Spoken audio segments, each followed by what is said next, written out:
কখনো তাদের অফিস থাকে মতিঝিলে, কখনো থাকে বনানীতে, কখনো গুলশানে। পুরো অফিস সেটআপ সহ এই চক্রটি গায়েব হয়ে যায়।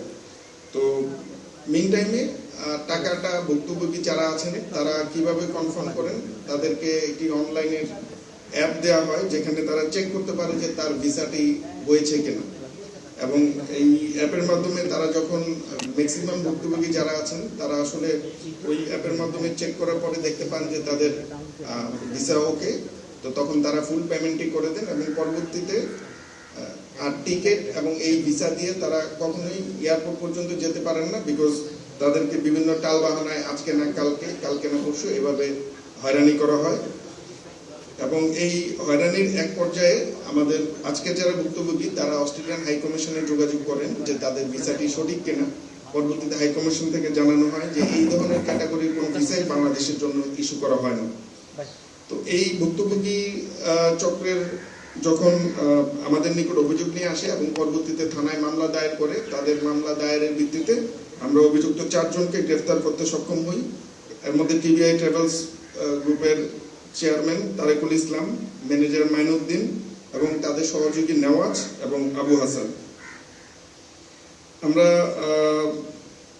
এই চক্রের সাথে কথা বলে যেটা জানতে পারি যে এই ভুয়া বা জাল ভিসাটি তারা কিভাবে সংগ্রহ করত। তারা বিকেএস গ্লোবাল নামে একটি চক্রের সাথে তাদের সম্পৃক্ততা ছিল।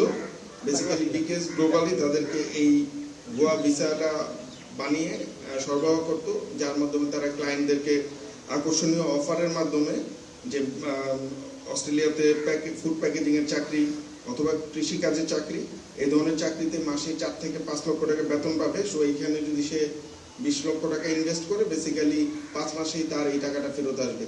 সো তাদের এই লোভনীয় ফাঁদের ট্র্যাপে পড়ে ম্যাক্সিমাম ভুক্তভোগী সাফার করেছেন। এবং আমাদের কাছে যে তথ্য আছে এখন পর্যন্ত এই ট্রাভেল এজেন্সির নিকট প্রায় 120টি পাসপোর্টের এগেনস্টে যদি 20 লক্ষ টাকা করে আমরা হিসাব করি, একটি 30 কোটিরও অধিক টাকা তারা আত্মসাৎ করেছে। এবং এই অর্থ আত্মসাৎ করার পর হতে তারা বিভিন্ন সময়ে আত্মগোপনে বিভিন্ন স্থানে লুকিয়ে থাকে।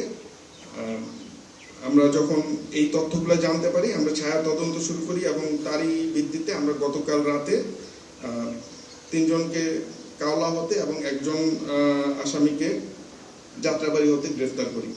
আসামিদের অধিকাংশের নামেই গ্রেফতারি ওয়ারেন্ট সহ প্রতারণার মামলা রয়েছে এনআইএ অ্যাক্টের ধারায়। আজকে যে সকল আসামিকে আমরা গ্রেফতার করেছি, গ্রেফতারকৃত আসামিদেরকে পরবর্তী আইনানুগ ব্যবস্থা গ্রহণের নিমিত্তে সংশ্লিষ্ট থানায় আমরা হ্যান্ড ওভার করব।